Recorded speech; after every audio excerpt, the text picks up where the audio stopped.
E aí, tudo bem? Eu sou o Fred Alecrim e este é mais um episódio do Varejo Cast.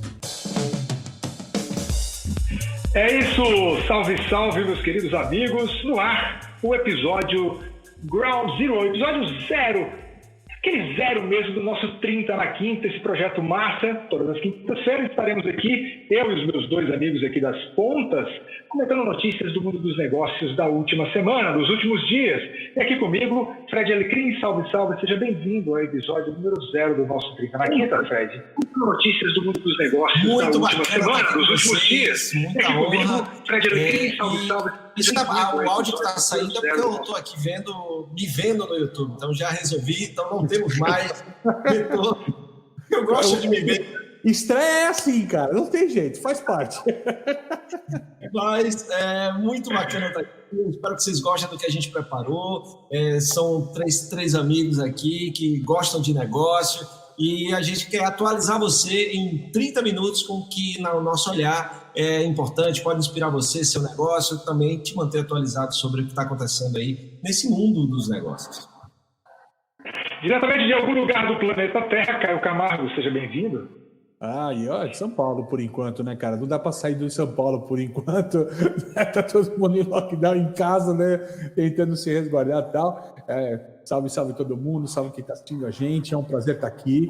E, óbvio, 30 na quinta, são os 30 minutos toda semana a gente vai trazer aqui para atualizar vocês e poder comentar um pouco, né? Trazer a notícia que você está recebendo, já que tem tanta informação que você recebe todo dia em casa, certo? Vai tentar macerar um pouquinho essa informação e falar o que você vai pegar dessa informação para o seu negócio. Como é que você vai aplicar essas informações que você está recebendo para o seu negócio?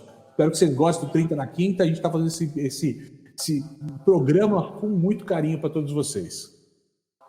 Então vamos lá, o assunto agora é Amazon. A Amazon.com.br lança programa de entrega recorrente com desconto.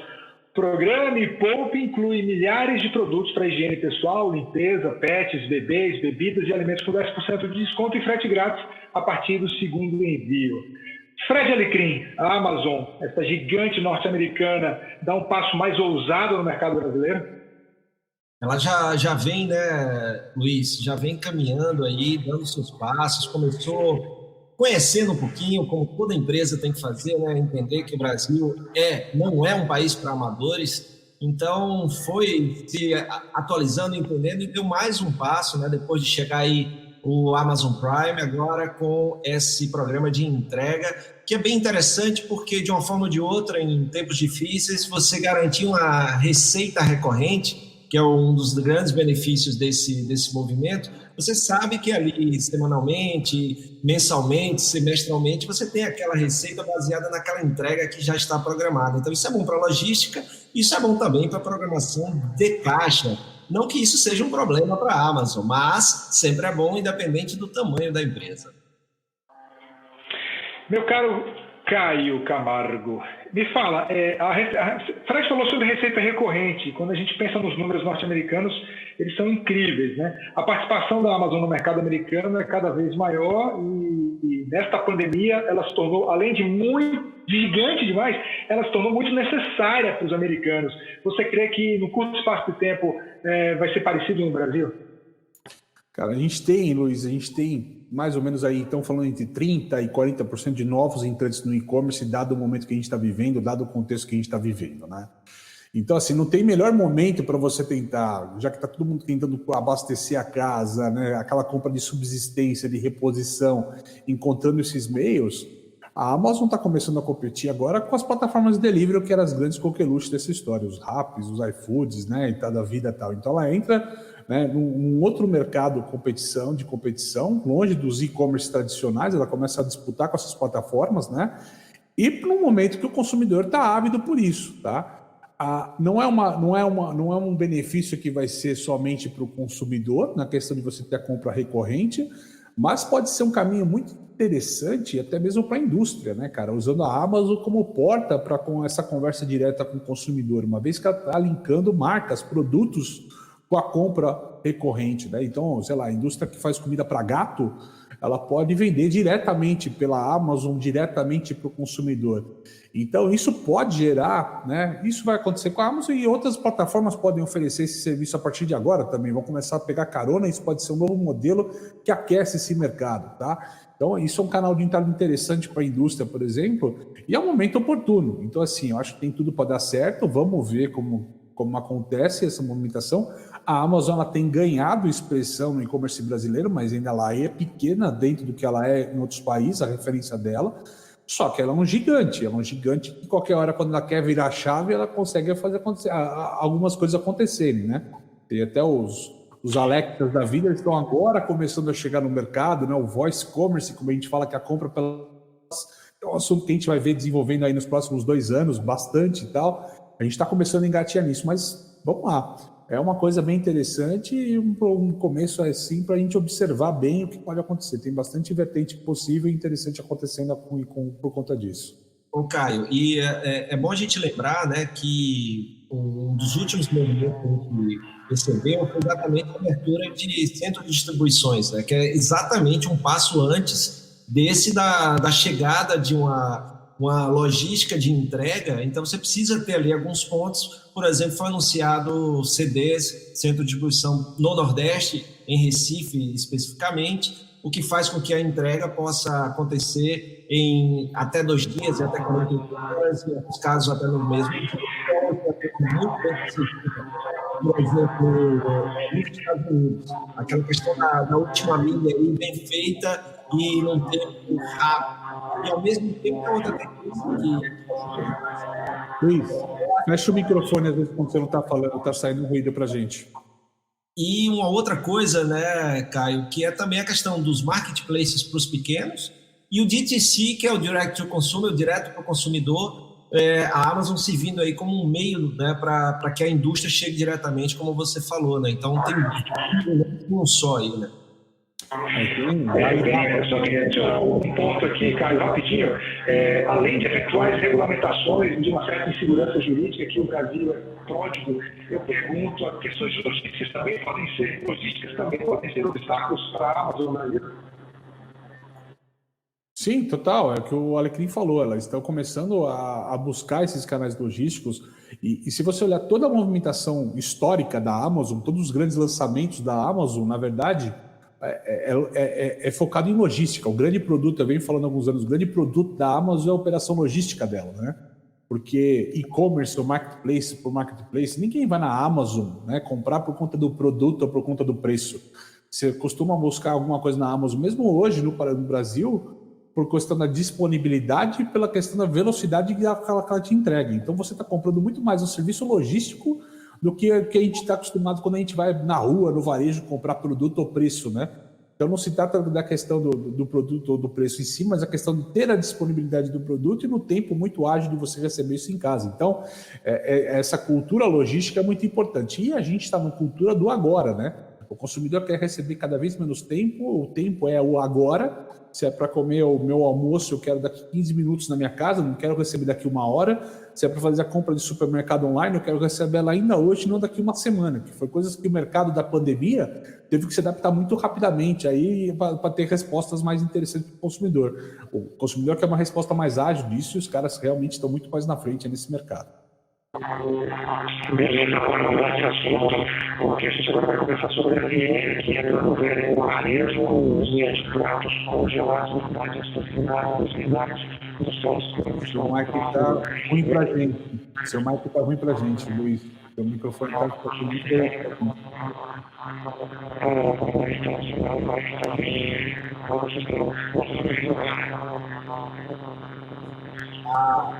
O som está saindo um barulho assim, industrializado. E aí a gente não consegue exatamente os propósitos. Não conseguimos ter uma presa da sua voz, cara. Não, tá horrível. Tá escutando, a gente não tá escutando o seu som, cara. Não tá esse som. Enquanto ele troca, vamos entrar na pauta aqui então, Alecrim. Vamos ver você entrar na pauta, enquanto o Luiz providencia um outro fone de ouvido para ele, que não está funcionando. Vamos providenciar. O Luiz, conseguiu entrar com o fone? Estou de volta com o som, tá me ouvindo? Ah, fica assim. Agora sim, cara. Agora, no primeiro programa, senhoras e senhores. Então, a dica é o seguinte: tudo que é Wi-Fi, Bluetooth, cara, às vezes o cabinho funciona melhor, viu, cara? Vai por mim. Ou sem nada.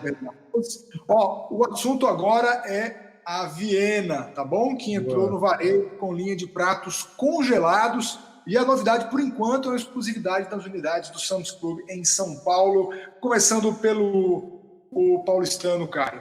Claro. Cara, eu acho que como uma marca, né, tradicional, e eles estão, como todo o mercado, de fato buscando um novo caminho, né? E esse caminho do food service, de você entregar a refeição, né, usando a marca para o consumidor, usando o canal, é sempre um caminho interessante. É um caminho que permite uma escala mais interessante para eles, possivelmente, né? E acho que também aquela questão que está muito importante hoje em dia, Luiz, né, de testar. A gente tem que menos planejar e mais testar as coisas. Eles estão começando uma operação ainda pequena, como teste, entendeu? Se isso tiver grande receptividade do consumidor, porque eles estão usando, inclusive, algumas cozinhas, né, para preparar essa refeição no tempo correto, as cozinhas de umas unidades próximas para poder abastecer o supermercadista, né? Então, dando certo esse modelo, ele é escalável, mas também precisa entender se o consumidor vai aceitar a refeição congelada do jeito que está vindo, a qualidade da refeição. Então, ali são grandes laboratórios. Eu acho que isso é muito saudável para as empresas testarem coisas nesse momento. O que a gente aprendeu nessa crise, né, Alecrim, emendando para você, jogando a bola para você, é que há 5 anos de conversa de todo mundo, descobriram que 2 semanas resolve o negócio e coloca de pé hoje. É mais ou menos por aí, né? Você tem uma aceleração muito grande em projetos que já poderiam estar rodando, né, Caio? Então, é uma coisa, eu acho interessante, eu estava lendo um pouquinho sobre essa matéria, e antes de sair como está a operação, né, desse projeto de linha de pratos congelados, o porquê, o motivador, né, que eu estava dando uma olhada, foi exatamente que um dos maiores riscos na volta dos restaurantes é exatamente um dos modelos que o Viena mais tem em São Paulo, que são os buffets, né? Os self-service, os buffets. Então, com essa ameaça, você volta com o restaurante com à la carte, com todos os cuidados e protocolos higiênicos sanitários necessários, mas o buffet, as pessoas vão ter ainda muito receio. Até rodou um vídeo muito, né, que foi uma experiência feita e como é que era, passando todo aquele processo lá com aquela luz, aquele, né, um material que foi passado na mão. Violeta e tudo mais, exato. Isso. Então, a partir daí, já prevendo isso daí e se antecipando, então, Viena foi num caminho que eu acho bem interessante, é um movimento, né? A gente sempre fala que o perigo é ficar parado. Também gosto de como ele fez, que é a gente, né, Caio, que lida muito com startup também, é um MVP, um mínimo produto viável, então você vai lá, faz como se aquilo fosse uma certeza, então você valida, pega um bom parceiro, coloca nas prateleiras desse parceiro e vai testando. Se for validado, isso pode ser escalado aí para o Brasil todo e virar uma nova fonte de receita interessante para o negócio. Isso puxa uma coisa legal, é uma notícia que saiu ontem, tá? O Otávio Café, que é um café bem tradicional aqui em São Paulo, com 2 unidades de negócio, ele está fechando as unidades dele, né? Mas há algum tempo, né, alguns anos atrás, já faz mais de ano essa operação, ele começou a ofertar os cafés, né, em supermercados, etc. Ele começou com essa retomada, com esse formato, se colocando na frente, né? Então, assim, não é a mesma coisa, mas ele tem a opção agora de fechar a loja física e vai manter essa operação dos produtos rodando. E quem sabe no futuro reabrir café, né? Mas se ele tivesse só a loja, só com aquela história tal, poderia estar fechando agora e a marca de fato desaparecer. Tem uma frase que eu uso bastante, que eu falo assim: as marcas podem até morrer, mas elas não podem se dar o luxo de envelhecer, né, meu amigo? Ok, meus amigos, o assunto agora é o Pix. A plataforma de pagamentos Pix deve ajudar a baixar custo operacional do varejo. O presidente do Banco Central, Roberto Campos Neto, disse durante um vídeo gravado e exibido em evento sobre o Pix, que, abre aspas para ele, a possibilidade de consumidores fazerem saques em lojas, que será aberta pelo Pix, vai baixar o custo operacional da negociação no varejo. A informação é da Reuters e diz que Campos Neto afirmou que, abre aspas, essa será uma solução considerando a realidade em muitas cidades, especialmente no interior do Norte e Nordeste, onde há dificuldade para transporte de numerários. Qual é o impacto disso, Fred Alecrim? Isso é talvez seja uma das grandes mudanças que a gente vai ter. É sem precedentes no mundo nesse formato, né? O Banco Central assumindo aí essa plataforma, entregando uma solução que vai fazer muito bem para o pequeno e vai fazer muito bem para as pessoas também, não só essa questão de saque de numerários, mas também o formato de pagamento, que inclusive vai poder se encaixar muito bem nesse momento pós-pandemia, de você fazer pagamentos via QR Codes e poder também receber diretamente o pagamento sem intermediários e ter uma redução também nesse custo da transação. Então, acho que isso vai ser muito interessante. A gente tem aí uma previsão da plataforma começar a funcionar a partir de novembro, então vai ser muito interessante. Quem está nos vendo aí, que é empresário, é muito bom estudar um pouquinho, que eu acho que se rodar do jeito que estão falando, vai ser muito interessante para todo mundo. Vem para ficar, Caio. Cara, eu não só vim para ficar, né? Já teve a questão que o WhatsApp queria dar uma atropelada em toda essa história do Pix, e aí o próprio Banco Central segurou um pouco essa conversa, tal, tudo, né? O fato é o quê, né? A gente está falando muito de como é que as pessoas vão usar o dinheiro, né? Existe uma questão importante do Pix, que é o Pix ajuda a transformar também, como é que o dinheiro entra para as pessoas, né? Conforme que você tenha uma moeda digital, para que você possa usar ela de forma digital. E esse é um fato muito importante para que haja uma inclusão social de mais pessoas no digital. A gente está falando de crescer o e-commerce no Brasil, estamos vendo o efeito da pandemia, se discute quanto que a gente vai ter de e-commerce depois da pandemia.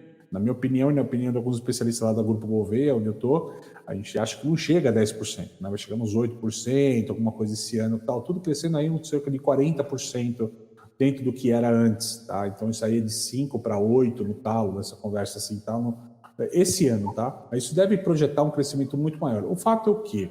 Tem uma dificuldade de crescimento do digital no país, por conta que a gente tem 40% da população não bancarizada, tá? Então, assim, são pessoas que poderiam ter acesso às plataformas digitais, poderiam fazer pequenas compras digitais, mas elas não têm nem cartão de crédito, não têm conta no banco, né? Então, assim, o dinheiro que é recebido no mercado informal, ele é consumido imediatamente em espécie, né? Naquela gira em espécie. O que nós estamos propondo, que o Brasil está propondo, o Banco Central está propondo com o Pix e tudo mais, e qual a ideia de implantar, é que a gente começa a reduzir o papel, né, de circulação, e começa a ter formatos digitais.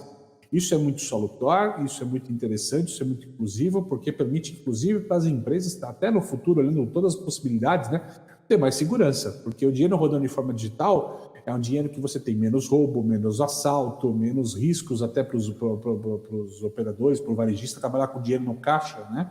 Então você tem operações mais seguras de varejo, né? Tem uma questão de controle do dinheiro melhor também, por blockchain, por outros processos que podem entrar. Então tem uma série de fatores muito positivos com isso, mas o principal fator para fazer isso acontecer é que esses 40% também de população brasileira que hoje não está bancarizada seja incluída de alguma forma nesse processo de pagamento digital, nesse processo de meio digital. Que seja o Pix ou que não seja o Pix, mas que sejam inclusos também no futuro próximo. E a gente continua falando de um assunto que você já puxou aí, uma correlação do próximo assunto com o que a gente acabou de falar, né? Porque Mastercard e Visa tentam viabilizar o projeto de pagamentos via WhatsApp. Mastercard e a Visa protocolaram no Banco Central um modelo de arranjo de transferência para tentar viabilizar o projeto de pagamentos via WhatsApp no país. Eu pergunto, o que nós tivemos foi um freio de arrumação por parte do Banco Central ou foi pressão dos bancos que têm medo do que pode estar por vir com pagamentos via WhatsApp? Quer puxar primeiro, Fred? Contigo, Caio, já que você finalizou. Cara, eu acho que assim, tudo que você não tem um controle, ao mesmo tempo que ele é interessante e tal, assim, eu sempre fui contra um pouco o tal do disruptivo, né? Porque onde você não tem controle, você também tem uma anarquia, onde você tem uma anarquia, você pode ter problema nessa história toda, né? Então, assim, tem que ter novos meios, como o WhatsApp está propondo e tal. A questão do WhatsApp, assim, ele passa por algumas questões muito interessantes, tá? Primeiro, né? Quando você fala que você tem que, para comprar digitalmente com alguma coisa, você precisa baixar um aplicativo ou montar uma conta digital num banco, montar uma carteira digital em alguma coisa e tal, existe uma barreira. Nós estamos falando, quando a gente fala de transferir dinheiro pelo WhatsApp, num aplicativo que hoje está disponível em 99% dos celulares ativos no país, né? Só tem aquele 1% que ainda tem o celular da cobrinha lá, que não dá para usar o WhatsApp, talvez, né? Então, assim, você já está implantado, não tem a barreira, tá? as pessoas estão muito acostumadas a usar a plataforma, não precisa criar controle de plataforma. E até o user experience, a maneira que você faz a troca de moeda, é muito simplificada, tá? Então, de fato, você teria uma aderência maior e muito mais rápida. Isso podia mudar drasticamente, só que fora do controle do Banco Central. Isso não é interessante. Existem as questões financeiras lá, as minúcias financeiras dessa história, mas as operadoras estão interessadas, até de olho nesse mercado que eu falei para vocês, que está fora, né, que a gente falou aqui, que está fora desse mercado hoje. É um mercado que não está na Visa, um mercado que não está na Mastercard, um mercado que não está no dinheiro digital, né? Como é que se traz esse pessoal? Nós estamos falando de 40% da população economicamente ativa brasileira, é um volume grande, tá? E é importante falar que sempre quando a gente fala desse pessoal, diferente quando a gente viu lá atrás falando de Samsung Pay, Apple Pay, modelos de negócio assim, elitizados, ou que a gente falava de dinheiros grandes, volumes grandes, comprar uma televisão via Apple Pay, comprar um carro via meio digital e tal.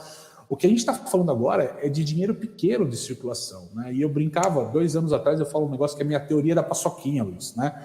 A teoria da paçoquinha é o seguinte, ó, falava, se eu conseguir algum dia, em qualquer banca de jornal, e comprar uma paçoquinha com o meio digital, esse cara vai ser o cara que vai dominar esse contexto, que entendeu esse jogo, entendeu?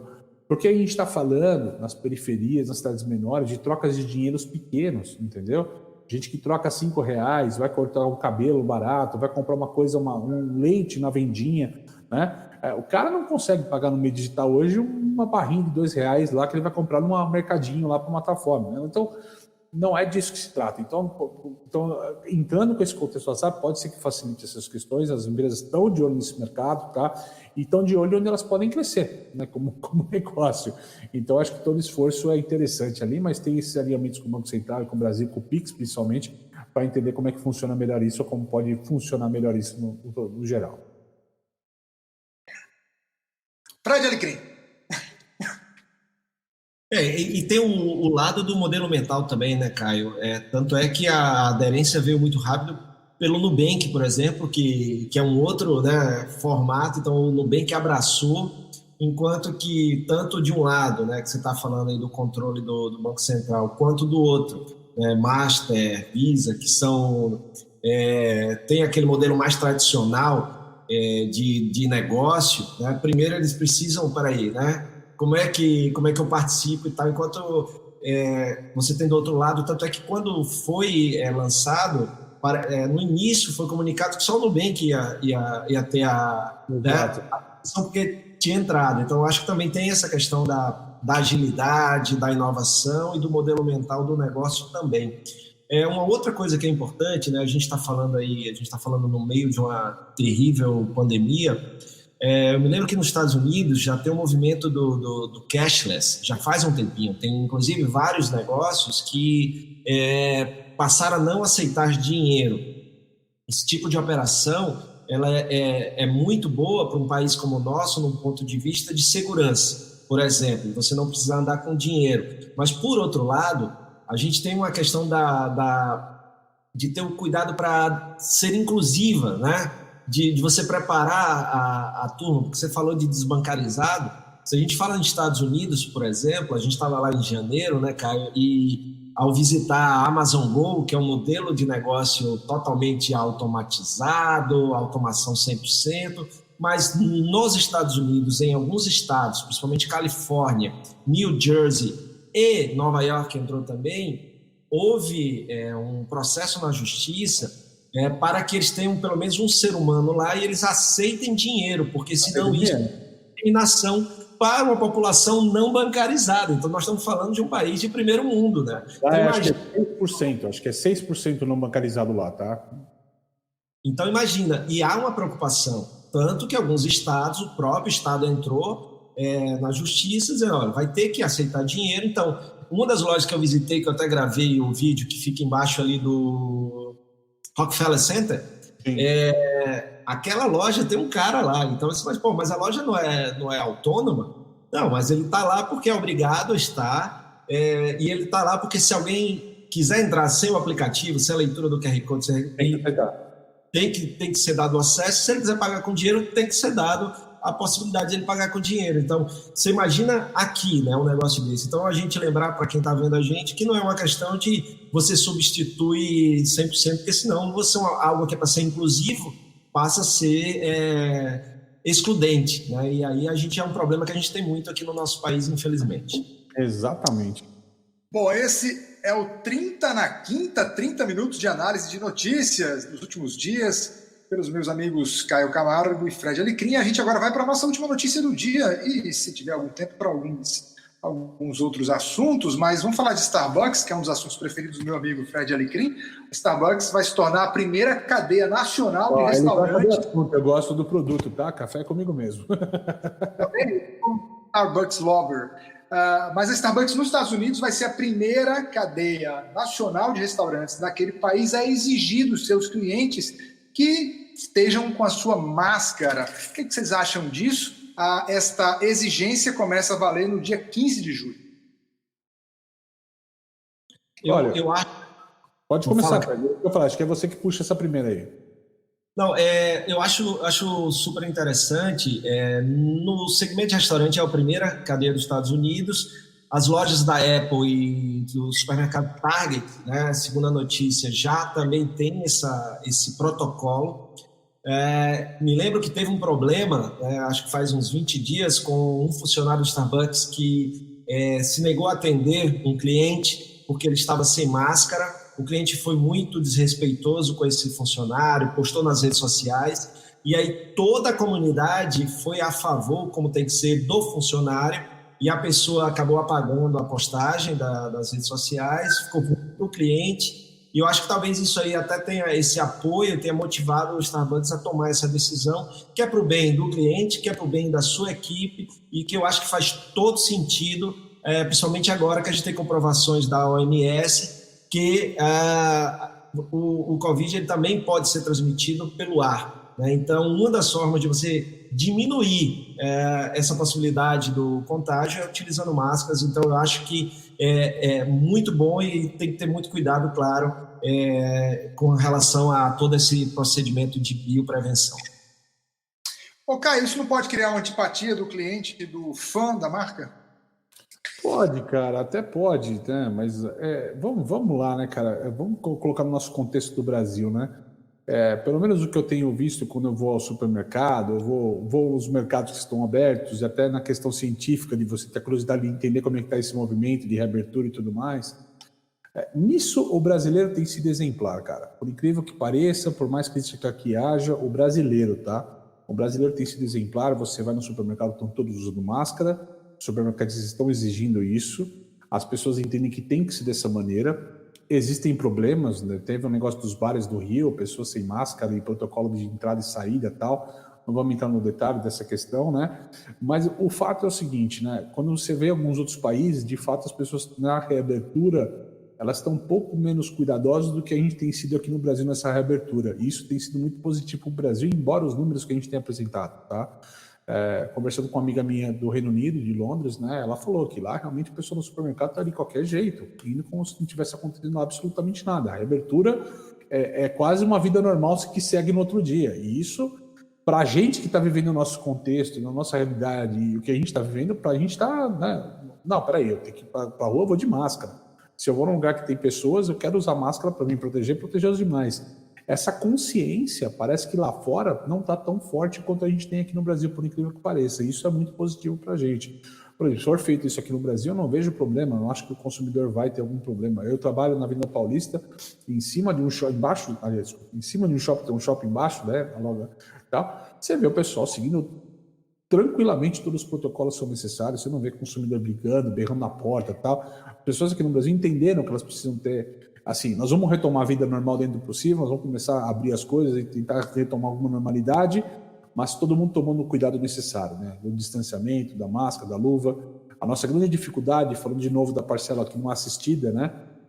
Como é que você pega lá na periferia o pai de família que está desempregado, era informal, recebendo R$600 e fala assim, você tem que comprar para 6 pessoas da tua família aqui 5 máscaras para cada um, por R$10 cada. Um minuto, já que você falou que o brasileiro está respeitando as máscaras, né? Isso é fato? É isso aí. Mas é isso aí. Esse foi o nosso primeiro episódio do 30 na Quinta. Fred Alecrim, Caio Camargo, muito obrigado. Na próxima quinta-feira a gente vai estar de volta aqui E aproveitando para agradecer a tua audiência, a tua importante audiência. E não esquece de compartilhar nosso programa, né, de sempre dar o like aqui e deixar o teu comentário. Fred, valeu. Caio, valeu. Valeu, Luiz. Até mais, gente. Até quinta. 30 na quinta. 30 na quinta, valeu. Tamo junto. Então esse foi o nosso episódio número 0 do 30 na quinta. Na próxima quinta estaremos de volta contando com a tua audiência. Tchau. Muito obrigado pela sua companhia em mais um episódio do Varejo Cast e até a próxima.